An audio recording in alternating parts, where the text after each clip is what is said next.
Hello hello. तो कैसे हैं आप लोग? हेलो बच्चों, welcome to our channel UP board Vidyagram. आज ये हमारे फिजिक्स के फर्स्ट चैप्टर की 6th क्लास होने वाली है, जिसमें हम अवतल दर्पण में प्रतिबिंब के बनने की स्थिति के बारे में जानेंगे। इसकी टोटल 6 स्थिति होती है। ये मोस्ट इम्पॉर्टेंट टॉपिक होता है तुम्हारे इस चैप्टर का। ओके, इससे काफ़ी सारे क्वेश्चंस आते हैं, लगभग 3-4 नंबर के क्वेश्चंस इससे आते हैं बोर्ड एग्ज़ाम में एंड हर साल पूछे जाते हैं। ठीक है, तो चलिए शुरू करते हैं। पहली स्थिति क्या है? जब वस्तु अनंत पर होती है। तो देखो बच्चों, ये हो गया तुम्हारा अनंत, ये हो गया सी मतलब केंद्र, ये है तुम्हारा मुख्य फोकस मेन फोकस, और ये है तुम्हारा पोल मतलब ध्रुव। ओके, मैंने तुमको बताया था अंदर से परावर्तन हो मतलब दबे हुए तल से जब परावर्तन होता है तो वो क्या होता है बच्चों? अवतल दर्पण होता है। बट अगर वहीं यहाँ से परावर्तन होता एंड पॉलिश यहाँ पर होती तो वो क्या कहलाता? हमारा उत्तल दर्पण कहलाता। ओके, अब देखो इसमें क्या कह रहा है कि जब वस्तु अनंत पर होती है, यहाँ पर हमारा अनंत है, अनंत से प्रकाश चला, यहाँ पर परावर्तन हुआ एंड देन फिर परावर्तन के पश्चात फोकस पर आकर के मिल गया। ओके, देखो यहाँ से भी प्रकाश चलता है, परावर्तन के पश्चात आकर के फोकस पर मिलता है। अब देखो दोनों प्रकाश की किरणें किस बिंदु पर आकर के मिल रही है बच्चों? तो फोकस पर आकर के मिल रही हैं। इसीलिए हमारा प्रतिबिंब कहाँ पर बना? फोकस पर बना। देखो इस तरीके से लिखना बहुत ज़्यादा ज़रूरी होता है। ये मतलब देखने में अच्छा लगता है, टीचर को लगता है कि हाँ बच्चे ने कुछ ना कुछ समझ रखा है। ठीक, प्रतिबिंब का स्थान क्या है? तो मुख्य फोकस पर है प्रतिबिंब का स्थान। आकार कैसा है? तो बिंदु के आकार का है। प्रकृति कैसी है? तो उल्टी और वास्तविक है।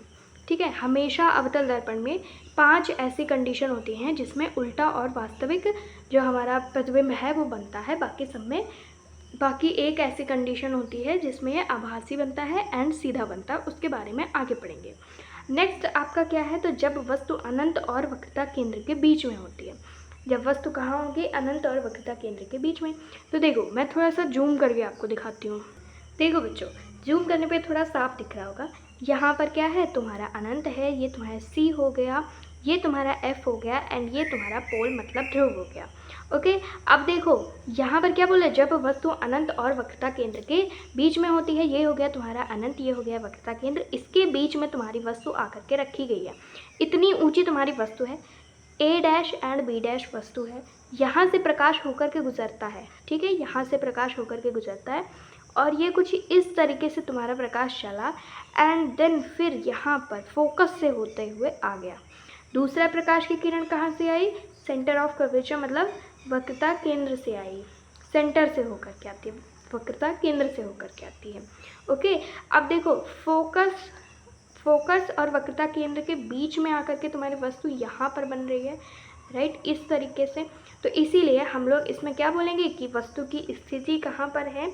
तो यहाँ पर स्थिति है वक्रता केंद्र और फोकस के बीच में।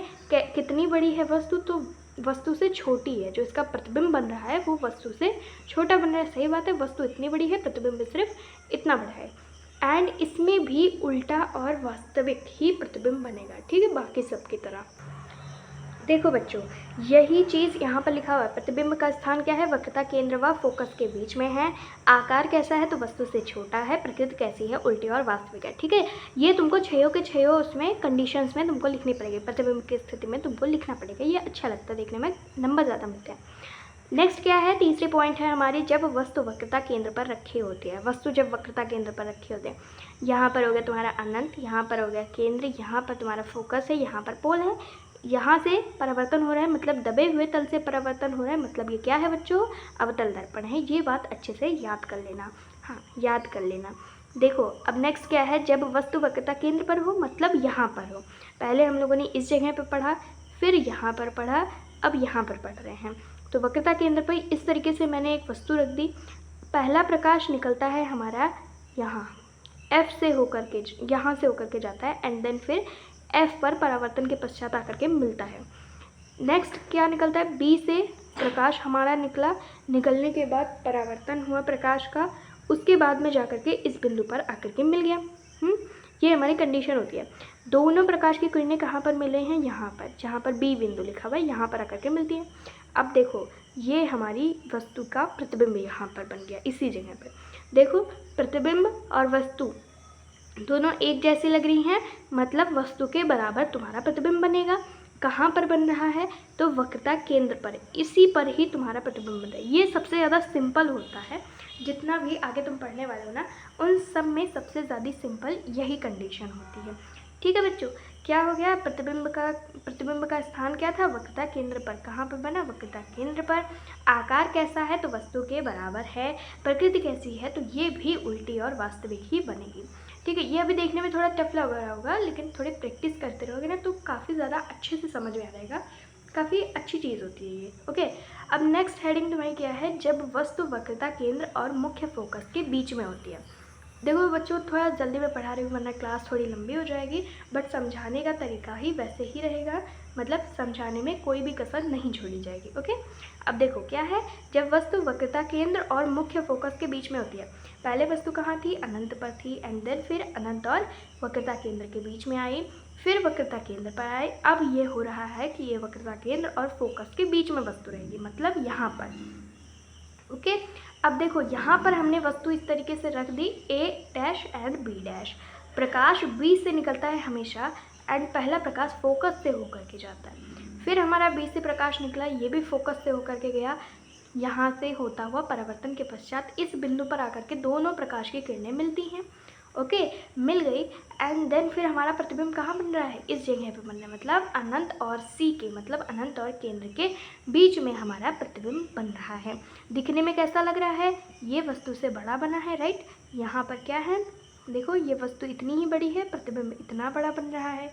इसी तरीके से इसकी कंडीशन दी गई। प्रतिबिंब का स्थान क्या है? तो वक्रता केंद्र व अनंत के बीच में है। यहाँ पर आकार कैसा है? तो वस्तु से बड़ा है।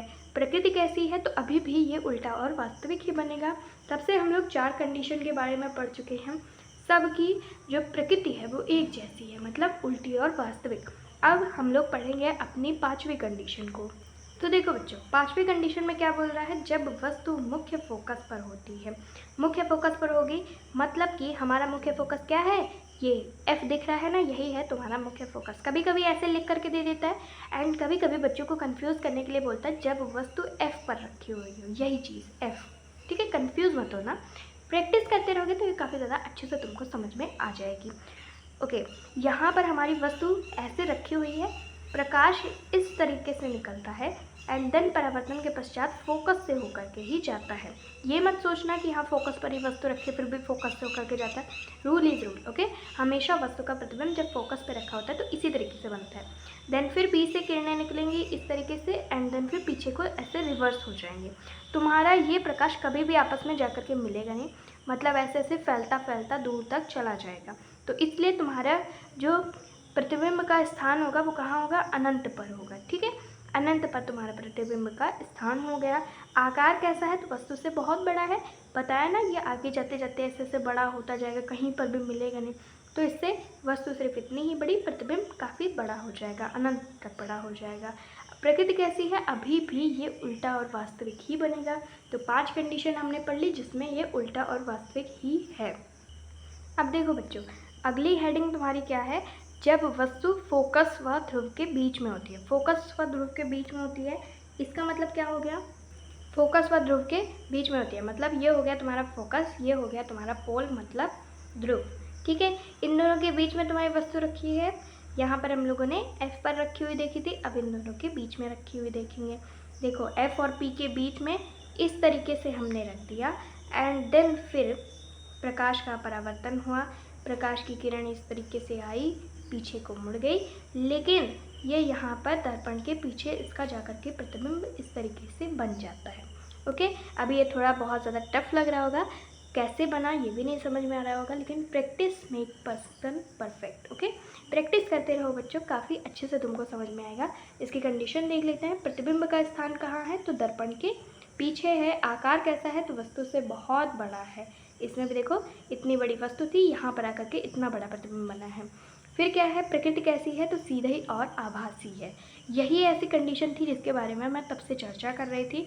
तो तुम्हारी कैसे बन गई? सीधी और आभासी बन गई। क्यों? क्योंकि ये दर्पण के पीछे आ गया। 5 कंडीशन में कैसा था कि तुम्हारा उल्टा और वास्तविक बन रहा है, लेकिन इसमें सीधी और आभासी।